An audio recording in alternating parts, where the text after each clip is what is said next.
मित्रांनो, आपल्या चॅनलमध्ये तुम्हा सर्वांचे स्वागत आहे। या व्हिडिओमध्ये आपण सोमवारी म्हणजेच 8 तारखेला निफ्टी, बँक निफ्टी आणि मिड कॅपची जी एक्सपायरी आहे ती कशा पद्धतीने होऊ शकते याविषयी माहिती पाहणार आहे। पहा, शुक्रवारी जे काही कामकाज झालं म्हणजे पूर्ण दिवसभर, सकाळी एक पहिली कॅन्डल चांगली बनली पण क्लोजिंगला खाली आली आणि त्यानंतर एक स्लोली मार्केटचं कामकाज होतं। आता इथपर्यंत म्हणजे 3 वाजेपर्यंत मार्केटमध्ये काहीही जास्त चांगली अशी मूवमेंट नव्हती, म्हणजे पूर्ण कामकाजही काही एवढं चांगलं झालेलं नाही आहे, परंतु गॅप डाऊन नंतर मार्केटने ट्राय केलेलं होतं वरती येण्याचं, पण ते सस्टेन झालेलं नाही आहे आणि पुन्हा खाली येण्याचा प्रयत्न। म्हणजे 3 वाजता ज्या पद्धतीने होतं मार्केट, एकतर या पद्धतीने येऊन क्लोज होणं गरजेचं होतं, 24,180-200च्या आसपास कुठेतरी बंद होईल ही अपेक्षा होती, किंवा थोडंफार इथेच मार्केट टाईमपास करून बंद होईल ही अपेक्षा होती। परंतु ही जी कॅन्डल बनली ना 3 नंतर, अगदी 3 ते 3:30 मध्येच एक चांगली मोठी मूवमेंट आली, पण खरं तर या 2च कॅन्डल आहेत, 3 आणि 3:10 पर्यंत, म्हणजे 10 मिनिटामध्येच 10-15 मिनिटामध्ये एक चांगली मोठी 100-125 पॉईंटची मूवमेंट आपण पाहिलेली आहे आणि मार्केट इथे येऊन बंद झालेलं आहे 24,323। त्यामुळे एक थोडं क्रिटिकल ॲनालिसिस आपल्याला करावं लागणार आहे सोमवारसाठी, कारण का याने जो पूर्ण चार्ट बनला होता ना तो विस्कळीत केलेला आहे। आता जर तुम्ही मोठी टाईम फ्रेम पाहिली तर तुमच्या काय लक्षात येईल, इथे एक या पद्धतीची ट्रेंड लाईन होती। आता त्या ट्रेंड लाईनला ब्रेकडाऊन येऊन मार्केटने पूर्ण दिवसभर त्याच्या खाली कामकाज केलेलं आहे आणि आता इथे येऊन ती ट्रेंड लाईन टेस्ट झालेली आहे, म्हणून सोमवारचं कामकाज खूप महत्त्वाचं ठरणार आहे।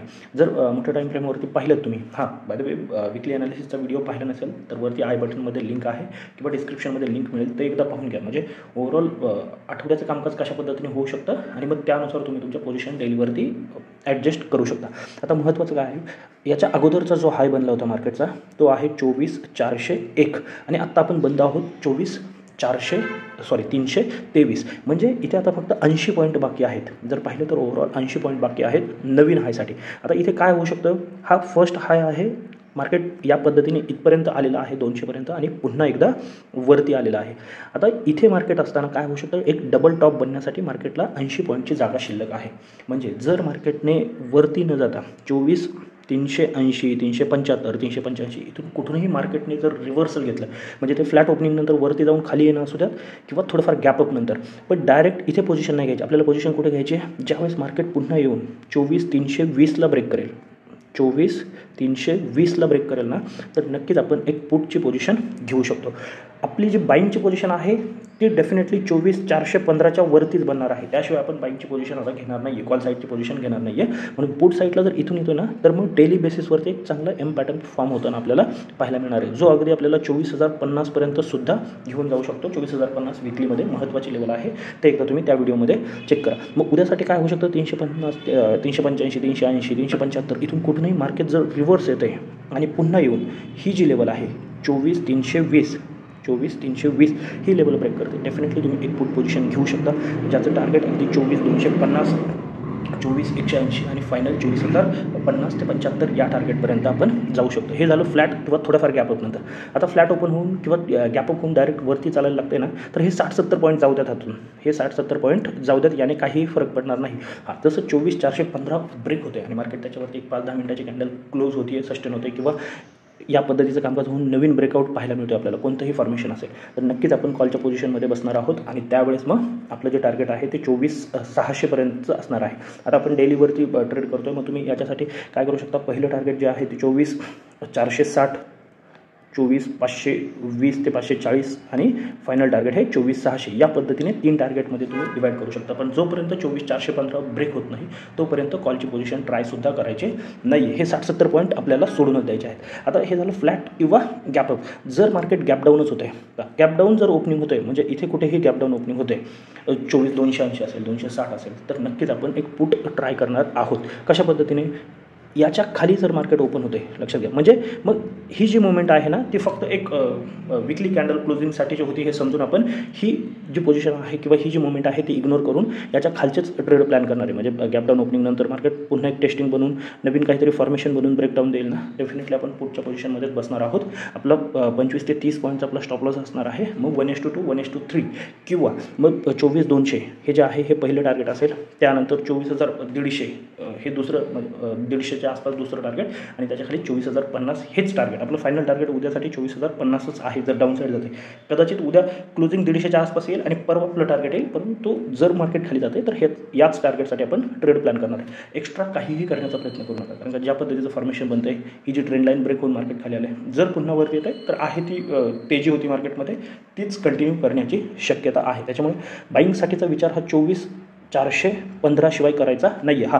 इथे मार्केट तेजीमध्ये आहे, कदाचित फ्लॅट ओपन होऊन थोडं वेळ सस्टेन करून असं वाटेल तुम्हाला की 360च्या वरती ट्राय करूयात, पण ते थोडं रिस्की असेल. मग तुम्हाला जर करायचं असेल तर इथे 30 ते 40% क्वांटिटीनेच तुम्ही ट्रेड प्लॅन करू शकता आणि उरलेल्या क्वांटिटी 24,415च्या वरती ॲड करायच्या आहेत. आता बँक निफ्टीमध्ये बऱ्याच जणांना वाटतं की बँक निफ्टी वीक आहे. आपण ही वीकली बेसिसवरती पाहिलं तर थोडं वीक आहे, परंतु जर ओव्हरऑल कामकाज पाहिलं तर तुमच्या काय लक्षात येते, मार्केटने जो काही लो बनवलं होतं आणि इथे जो काही हाय बनवलं ना, अगदी त्याच्या मिडल पॉईंटला येऊन म्हणजे 52,600च्या आसपास उभ्या होतं.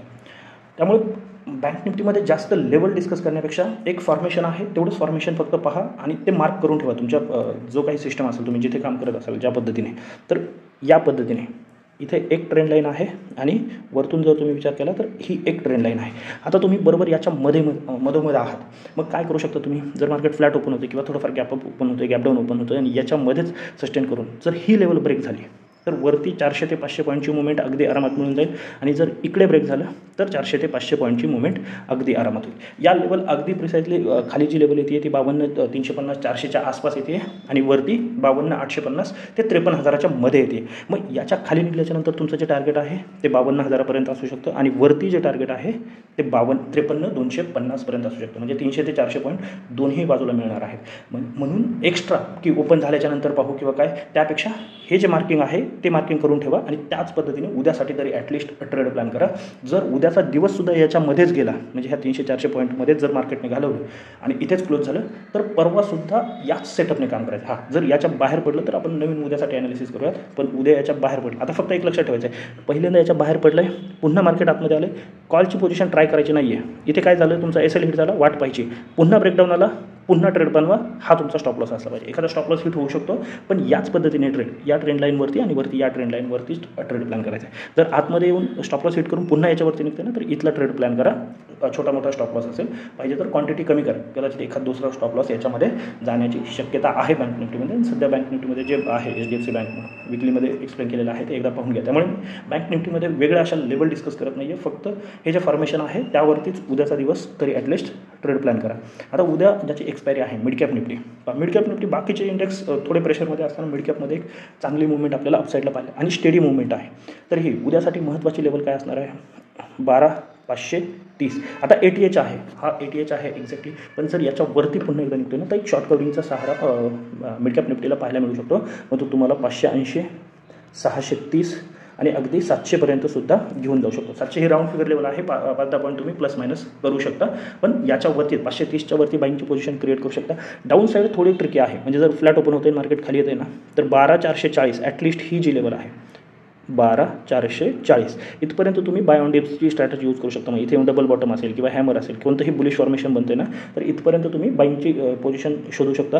जर 440ला ट्रेड बनतोय तर 480 आणि 530 हे दोन टार्गेट तुमचे ॲड होणार आहेत, कारण का 530च्या वरती आपण अपसाईडची पोझिशन घेणार आहोत. जर खाली बाईंग भेटतं तर 480 आणि 530 हे दोन टार्गेट असणार आहेत आणि त्याच्यावरती मग एखाद टार्गेट कमी होईल, अगदी 440 येऊन 700पर्यंत जाणार नाही. मग या पद्धतीने प्लॅन करू शकता. डाऊन साईड कुठे ट्रिगर होऊ शकते, जर 440 ब्रेक झालं ना तर एक डाऊन साईड ट्रिगर होऊ शकते. मग त्याचं जे टार्गेट आहे ते 360 आणि अगदी 280पर्यंत तुम्हाला घेऊन येताना पाहायला मिळेल. मार्केटमध्ये 300ला राऊंड फिगर जी लेवल आहे किंवा ज्या पद्धतीने ऑप्शन चेनचा डेटा बनतोय एखादा सपोर्ट पाहायला मिळू शकतो. पण म्हणजेच इथे काय आहे, 530च्या वरती कॉलची पोझिशन आणि 440च्या खाली जे आहे ते पुटची पोझिशन आपण ट्राय करू शकतो. मधले जे 90 पॉईंट आहेत ते थोडे ट्रिकी असणार आहेत. इथे एक ट्रेड तुम्हाला मिळू शकतो कॉल साईडचा, पुट साईडचा थोडा अवघड आहे. इथे सुद्धा तेच लॉजिक आहे, जर 530च्या आसपास ओपन होते आणि खाली येण्याचा प्रयत्न करते ना तर पुट थोडा रिस्की ठरू शकतो, कारण का मिड कॅपमध्ये एक चांगली मुवमेंट आहे. म्हणून आपण इथे पुट अवॉइड करणार आहोत, परंतु इथे कॉल घेणार आहोत 440च्या आसपास आणि 440च्या खाली निघालो तर आपण पुटमध्ये एंट्री करणार आहेत.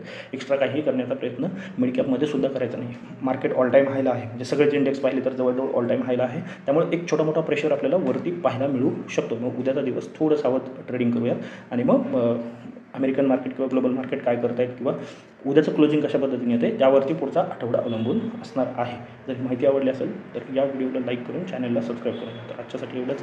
धन्यवाद. जय हिंद, जय महाराष्ट्र. Keep trading.